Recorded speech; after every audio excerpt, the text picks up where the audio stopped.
Hola a todos, bienvenidos a Diálogo Electoral UG 2025. Hoy nos acompaña Andrea González, candidato a la presidencia del Ecuador por el partido Sociedad Patriótica Lista 3. Ella es una guayaquileña de 37 años, fue candidata a la viceprefectura del Guayas, Asamblea Nacional y vicepresidencia del Ecuador. Es ingeniera en gestión tecnológica con mención en medio ambiente. Fue fundadora y directora de Ecoverde. También fue una especialista ambiental en el municipio de Guayaquil y se desempeñó como docente. Estimada candidata, es un gusto, placer, honor recibirla. Bienvenida, ¿cómo está? Muchísimas gracias, Oliver. Realmente me siento en casa. Como lo nombras ahí, fui docente y yo realmente estoy convencida que en la juventud está todo el ñeque que este país necesita. Muchísimas gracias por la confianza a toda nuestra juventud ecuatoriana, recordando que somos el presente y el futuro de esta nación. Así es. Candidata, ¿qué le parece? Sí, vamos a empezar la entrevista, pero antes de eso queremos hacer una dinámica muy llamativa, denominada el sombrero de la verdad. Me encanta que es de paja toquilla, por si acaso. Recordemos que el sombrero de paja toquilla es un referente de nuestro país y de nuestra costa ecuatoriana, ¿ok? Así es. Entonces, vamos en este espacio a responder ciertas preguntas. Ok, la temática del sombrero de la verdad es que vamos a hacer el juramento donde usted va a decir que jura decir la verdad y nada más que la verdad, y a responder las preguntas con el sombrero colocado. ¿Okay? Perfecto. ¿Me lo pongo? Sí. Ponte el sombrero. Muy bien. Ok, candidata. Ok, vamos a conocer su lado humano. Queremos conocerla en ese aspecto, conocerla un poquito más, Andrea González, a la candidata, su visión humanista y altruista, ¿ok? Buenazo, perfecto. Levantamos la mano derecha y hacemos el juramento ante toda nuestra audiencia. Andrea González, candidata a la presidencia, ¿jura usted decir en este espacio la verdad y nada más que la verdad? Sí, lo juro. Ok, con ese juramento tan leal, vamos a iniciar con las preguntas. Candidata, vamos. ¿Cuál es el apodo más raro que le han puesto? En la universidad me pusieron Cofrec.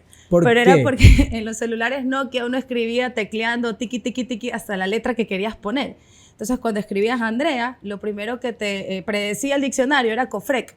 Entonces alguien en media clase me dice, tú no te llamas Andrea, te llamas Cofrec. Y toda la clase, sí. Entonces me dicen Cofrec, mis amigos de la universidad no me dicen Andrea. Cofrec, qué interesante. Ok, vamos con la siguiente pregunta. Y si pudiera tener un superpoder, ¿cuál sería? Que todo el planeta conozca la maravilla que es este país. Ok, sí. ¿Qué es lo que más le gusta de este país?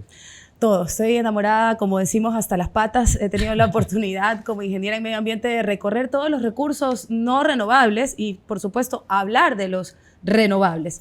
Y este futuro maravilloso que tiene este país, que no lo digo yo, lo dijo Bombita cuando descubrieron el petróleo. Okay. Vamos a sembrar el petróleo. Toma más sentido que nunca si lo ves desde esa perspectiva. Ecuador lo tiene todo, todo. Menos tiempo que perder, eso sí.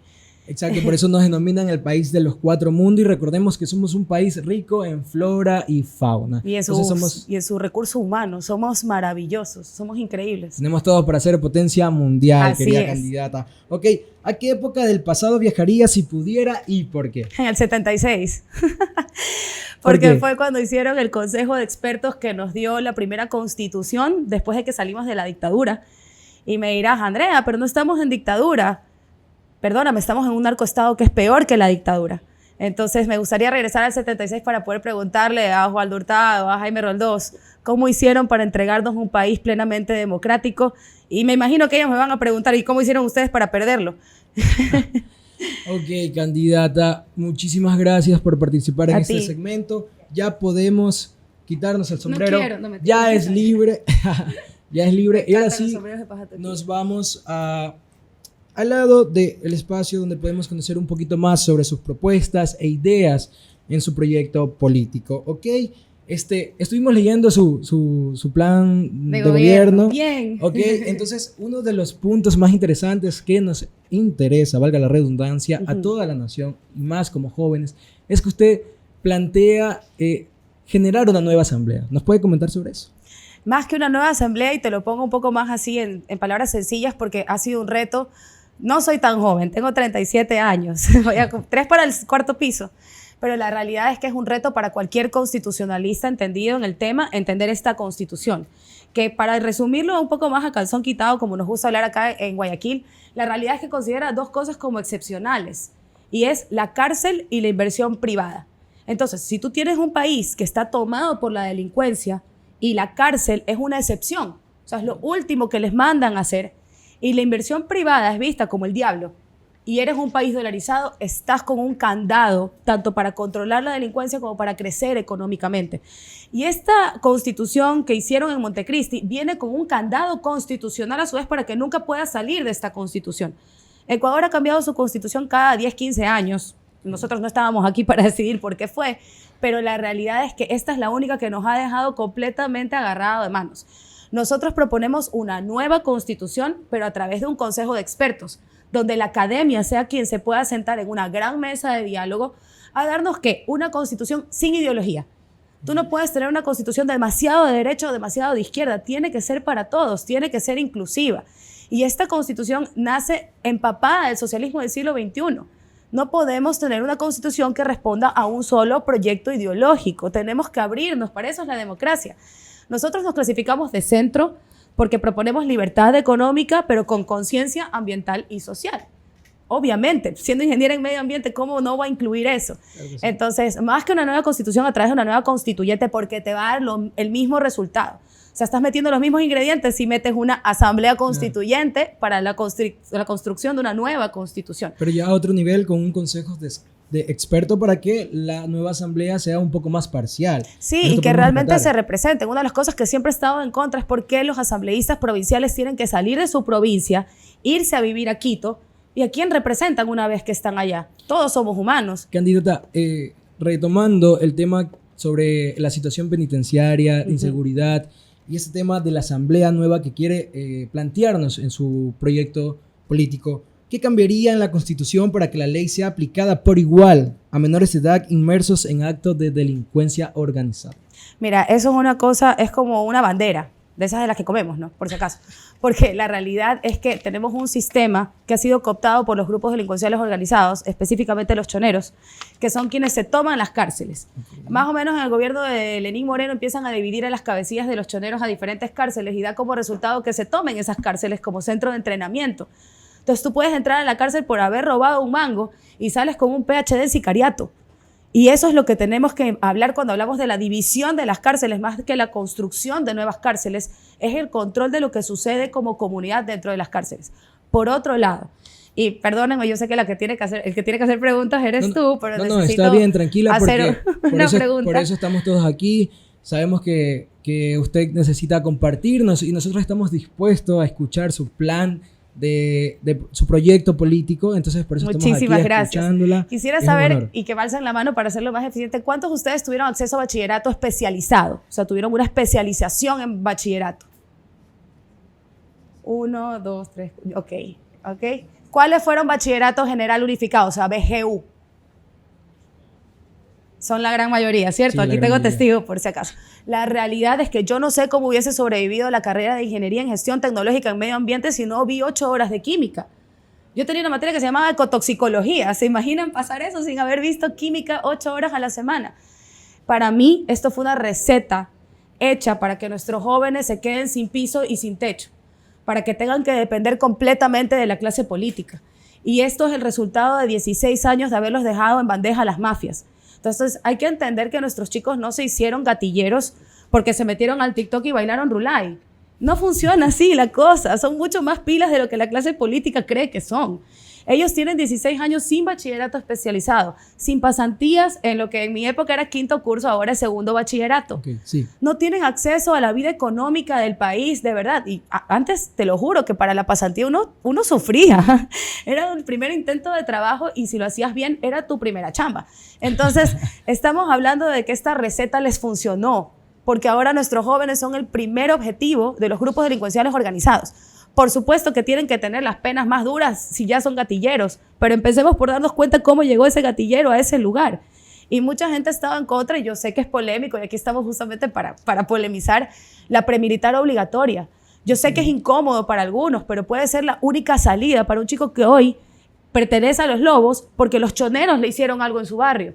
Entonces, el que entiende la juventud de este país y sabe el ñeque que hay ahí, puede sacar a este país adelante, pero con ellos, no con la clase política. De la clase política no esperen absolutamente nada. Ok, candidata, muchísimas gracias. Entre sus propuestas de seguridad está la creación de una policía especializada. ¿Podríamos adentrarnos un poquito más allá en eso? Porque, ¿qué le hará diferente a la policía actual? Nosotros tenemos una parte de la policía que son los policías en servicio pasivo. Okay. Ellos están repartidos por todo el país en las comunidades y obviamente ya no están activos, no tienen que cumplir con una agenda dentro de la función como tal. Ellos representan esa goma de la comunidad que nos hace falta. Cuando tú hablas de la reparación del tejido social, hay dos elementos ahí que te pueden ayudar a reconstruirlo. Los militares y policías en servicios pasivos y los profesores. Mira, el daño que le hicieron a este país cuando cerraron la escuelita pequeñita, ¿sabes?, del pueblo de 4 callecitas, y abrieron un elefante blanco gigante. Ese profesor de ese pueblo de 4 callecitas no es solo profesor, es todólogo, psicólogo, enfermero, padrecito, o sea, es la goma del tejido social. Y esa policía especializada no solamente va a ayudarnos a tener la información internacional que necesitamos para enfrentarnos a Jalisco Nueva Generación, al cartel de Sinaloa, a la mafia albanesa, porque el mar ecuatoriano está prostituido internacionalmente, perdónenme la expresión tan fuerte. Usted lo mencionó como el elefante en la sala. Sí, nadie quiere decirlo. Yo entiendo que puedan tener miedo. En alguna serie que vi, repito esta frase, tener miedo está bien, significa que no eres estúpido, pero la realidad es que hay que ser valiente para sacar este país adelante y hay que apuntar hacia donde nadie quiere ver. Si hay tanta droga entrando por frontera norte y frontera sur, es precisamente porque por nuestro mar pueden salir como perro por su casa y nos olvidamos que en ese mar hay una etnia preciosa que tiene mi corazón ahí, que es la huancavilca manteña o el cholo pescador, si queremos llamarlo así, que hoy en día es acribillado en alta mar y se le roban los motores para ir a hacer minería ilegal adentro de Sinchal, Barcelona, en las partes de adentro. Entonces tú has dejado desprotegida, porque en la costa ecuatoriana vivíamos ecuatorianos, que ahora somos en bandeja entregados a la mafia internacional. Nuestro candidato a vicepresidente es un contraalmirante. Sí, a eso iba, candidata. Sabemos que su candidato a la vicepresidencia es un contraalmirante, ¿ok? Entonces queremos hacerle la pregunta con su compañero de fórmula, ¿cómo van a poder recuperar y poder retomar el control del puerto marítimo con las Fuerzas Armadas y junto a su binomio presidencial? Les voy a mandar un deber, pero no me odien, es mi ama de profesora. Quiero que busquen qué pasó con el buque Calderón. Cuando nosotros teníamos nuestra marina, nuestra armada era respetada a nivel internacional. Era una marina que inspiraba respeto internacional y nacional. Y él te puede contar increíblemente paso a paso cómo se les quitaron capitanías, puertos, escáneres, controles en toda la zona costera. Y algo interesante, y creo que la mayoría aquí puede que sean de la costa y me entiendan, el manglar es realmente complicado, porque el manglar con marea baja es una cosa y con marea alta es otra. Tú puedes esconder un edificio en el manglar y ese conocimiento solo lo sabe nuestro huancavilca manteño.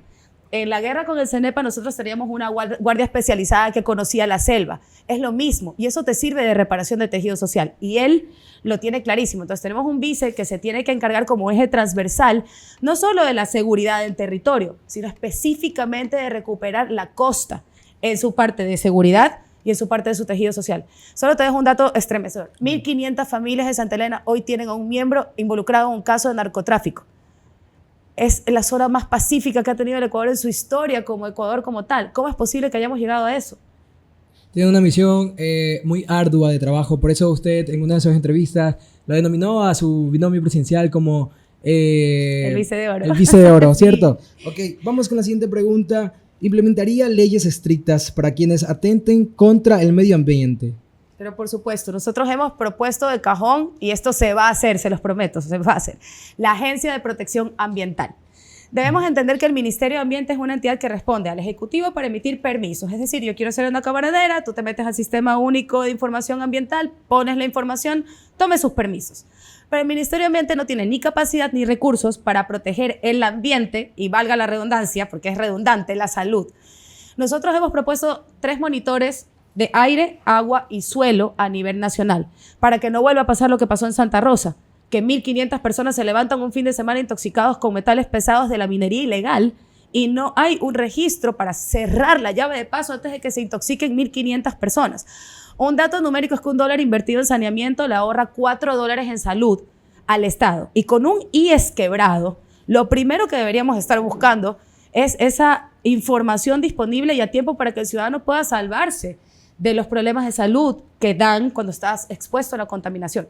La creación de esta agencia de protección ambiental va de la mano con la academia. Yo sigo metiendo la academia en todos lados. Es fundamental. Es que si no, no hay control. Sí. Si no, se convierte en un partidismo del demonio, como vemos ahora. Exactamente. Y ojo, la academia fue perseguida durante mucho tiempo. También hay que darles crédito de por qué dieron ese paso atrás. Hubo un gobierno que mientras no opinara lo mismo que ellos, las clasificaba como F. Eso ya pasó, ya no va a volver a pasar y necesitamos que la academia también sea valiente y dé este paso apartidista, sí, pero político. Y tienen que ingresar a ser parte de la Agencia de Protección Ambiental. Eso también está dentro del Acuerdo de Escazú. Candidata, antes de irnos con los estudiantes, retomemos un poquito el tema de cuidado del medio ambiente. Sabemos que hace ahora poco, en los últimos meses, el país enfrentó una ola de incendios forestales. ¿Tiene algún plan para poder prevenirlos? Claro que sí. Nosotros tenemos un eje temático dentro de nuestro plan de gobierno que se llama Resiliencia y Cambio Climático. Y les voy a ser un poco más sincera. No saben lo difícil, lo duro que ha sido entre todas las cosas políticas hacerle entender a la gente de la política que cuando yo hablo de sostenibilidad no estoy hablando de pajaritos y árboles, que tienen un término financiero de por medio, que hay un tema de salud de por medio, que hay un tema de empleo de por medio. Nosotros hablamos de la protección ambiental y darle el poder al ciudadano para que pueda tener la denuncia. Este eje que se llama Resiliencia y Cambio Climático se enfoca en 3 sectores increíblemente vulnerables con este tema: transporte, agricultor y obviamente energético. Entonces estos 3 componentes van no solamente del lado de la protección, porque con dolor debo decir, los derechos de la naturaleza en la Constitución de Montecristi están de adorno. Mientras hablamos del bosque seco tropical, que es un ecosistema en peligro crítico de extinción, que es lo poco que nos queda en Cerro Blanco y Cerro Azul, sigue en papeles como un ecosistema que tiene 0 protección desde las autoridades públicas. Y son las ONGs que se han sacado el aire literalmente, metiendo cámaras trampa para poder probarnos que en Cerro Blanco quedan monos aulladores y capuchinos en peligro crítico de extinción y con leucismo a punto de extinguirse. Y aún así, los derechos de la naturaleza para Canción de Serrat.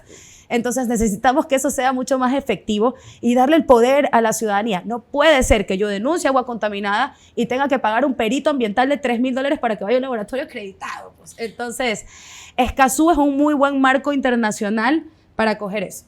Okay, muchísimas gracias, candidata. A ti, Oliver, te felicito. No, a usted felicitarla por su seguridad y al momento de poder expresar su proyecto político. Es muy fundamental para que nosotros los jóvenes podamos generar un poco de confianza y un poco más de atención en su propuesta, poder analizar y poder realizar un derecho al voto consciente. ¿Okay? Muchísimas gracias. Ahora nos vamos con un espacio donde los estudiantes de la Universidad de Guayaquil le realizarán preguntas a la candidata Andrea González, candidata a la presidencia del Ecuador por el partido Sociedad Patriótica, lista 3. Buenos días, mucho gusto. Mi nombre es Kleiber Rondón, soy estudiante de la Facultad de Ingeniería Industrial y la pregunta para la candidata es ¿cómo puede o cómo ayudaría usted a los pequeños y medianos emprendedores que no pueden acceder a créditos? Nosotros sí creemos que el gobierno debe ayudarte a que tu emprendimiento florezca sin que tengas un estado vacuna por encima. Te lo pongo un ejemplo un poco más fácil. Si tú te pones una tienda de sombreros, el primer sombrero que vendes le tienes que pagar tal cantidad de impuestos al Estado que te prohíbe o de alguna manera te traba reinvertir en ese mismo negocio que tú tienes. Con mucha pena tenemos que decirle al Estado vacuna para arriba, porque los emprendimientos no solo tienen la vacuna para abajo, sino que ese impuesto que tú pagas no sirve para que tu calle esté segura, para que esté iluminada, para que vengan a comprar un sombrero porque saben que pueden dejar su carro afuera y no le van a robar, sino que los impuestos que te cobra el gobierno no se reflejan en una mayor venta. Nosotros queremos ser un gobierno que ayude al emprendedor. Y dato curioso, somos un país con altísima tasa de emprendimiento por persona. Los créditos tienen que ser dados con educación financiera. No solamente es cuestión de dar los créditos, sino enseñarles a que esos créditos dejen algo para reinvertir en el mismo negocio. Y yo creo que son las universidades quienes tienen que entrar a participar activamente en el tema, por ejemplo, del bono del desarrollo. Tiene que estar la academia de por medio, y no es porque sea profesora, es porque ese es el camino para ayudarlos.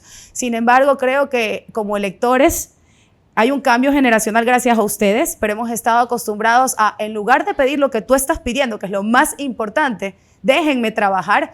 Lamentablemente hemos heredado un electorado que lo que le pide al gobierno es trabajo del gobierno, que es lo peor que le puede pasar a una democracia. Ok, muchísimas gracias, candidata. Ahora tenemos a otro estudiante, así que le vamos a dar el paso a nuestro compañero. Hola, soy Nayeli Torres, soy de la Facultad de Ciencias Químicas. Mi pregunta es, ¿cómo mejoraría la atención médica en el IES? Es decir, hacerlo más rápido y de calidad. Muchísimas gracias. El IES está increíblemente insostenible en su parte financiera, en la cantidad de personas a las que tiene acceso. En mi opinión, tenemos un Ministerio de Salud que no existe. Y no, yo sé que no hay mucho tiempo, pero quisiera preguntarles, ustedes... No, tranquila, el tiempo y el espacio es suyo, así que... Es que yo creo que eres menor a mí con muchos años y tal vez no llegaste a esa campaña, pero aparte de la pandemia, ¿ustedes recuerdan alguna gran campaña del Ministerio de Salud? Yo creo que ustedes no llegaron al Tucán, a Máximo. Eso ya es para los que estamos arriba de 30. Yo la última vez que recuerdo la presencia de un Ministerio de Salud en la vida del país, aparte de la pandemia, estoy siendo muy clara, fue en el año 92 que hubo una campaña de vacunación, si mal no recuerdo era para sarampión, creo que en el gobierno de Rodrigo Borja, y salía el Tucancito en todos los canales cantando una canción que ahora veo que lo van a retomar. Tenemos todos esos años sin un Ministerio de Salud presente. Y encima, tú tienes, por ejemplo, y les pongo el caso más duro, y aquí les voy a mandar un montón de deberes, tenemos el seguro campesino. En el seguro campesino tú tienes una casa donde hay un afiliado y 5 personas. Estas 5 personas, incluyendo mujeres en edad fértil, mujeres que trabajan en el campo, todos los días están expuestos a pesticidas, fungicidas y plaguicidas, que algunos ya están prohibidos internacionalmente porque está demostrado que causan daños en los órganos. ¿Ustedes creen que el Ministerio de Salud ha ido a hacer una toma de sangre, una muestra, para prevenir esta persona cuando ya llega al IES con el órgano completamente dañado y es un daño de por vida? No hay información al respecto ni siquiera de en qué sectores del país, por el mismo trabajo, tenemos a nuestra gente expuesta a cosas que le puedan dar cáncer o enfermedades terminales. Entonces tienes un Ministerio de Salud que no existe por ningún lado, donde la prevención ni se nombra, y un IES que no solamente está quebrado, sino que está tomado por las mafias. Y con dolor les tengo que mandar otro deber, los niños peces de Manabí. Y son casos dolorosísimos para Ecuador, pero que no aprendemos absolutamente nada. O sea, seguimos con el tóxico. La realidad es que tenemos que ver a la prevención de salud y a la participación del Ministerio de Salud como tal, como la primera solución al IES. Porque el IES es el único representante de la salud en un país donde hay un Ministerio de Salud sin datos, sin tecnología y ausente. Y para primero, en corto plazo, movilizar un poco la cantidad de citas que hay, tienes que usar la tecnología. En pandemia se demostró que la medicina telemática es importantísima y llega antes que la anterior. Entonces, por supuesto, que el Ministerio de Salud cumpla su parte, cumpla su función. Queremos datos de cuáles son las enfermedades que están repartidas en el país y que los técnicos en salud puedan entrar a hacer su trabajo en campo. Ahí liberas a un IES cuyo futuro es negro e insostenible si en este país no existe un Ministerio de Salud. Y por supuesto, tienes que sacar la mafia enquistada del IES. Muchísimas gracias, candidata. Es muy fructífero escuchar su proyecto político, su plan de gobierno. Por eso que le queremos agradecer su presencia aquí en el conversatorio y diálogo electoral UG 2025. Le cedemos este espacio para que se dirija a la audiencia que nos está observando, se dirija a ese pueblo ecuatoriano del cual usted tiene como objetivo ser nuestra mandataria por los próximos 4 años. Adelante. Muchísimas gracias. Creo que es momento de escribir nuestra historia. Creo que estos dinosaurios políticos han demostrado cuáles son sus objetivos y los han alcanzado. Ellos ni siquiera van a estar aquí para pagar las consecuencias de sus actos. Creo que los jóvenes y los expertos, porque este es un proyecto que mezcla, como la canción de Arjona, experiencia y juventud, es momento de que nosotros escribamos esta historia con el voto y no con la sangre de todos aquellos que se nos han ido. Ecuador lo tiene absolutamente todo, menos tiempo para perder en estas agendas de impunidad. Esta historia la escribimos nosotros y nosotros vamos a pagar las consecuencias de esas acciones. Así que adelante, Ecuador puede ser un país sostenible, por supuesto que sí. Ok, agradecemos la presencia de la candidata Andrea González, candidata a la presidencia del Ecuador por el partido Sociedad Patriótica Lista 3. Le recordamos que este 9 de febrero tenemos las elecciones generales 2025 y es muy importante ir con información y preparado para generar un voto consciente. Nos vemos en otro diálogo electoral UG 2025. Que agradecemos la presencia de la candidata y de todos ustedes por estar pendiente de nuestra transmisión. Que tengan un excelente día. Buena suerte.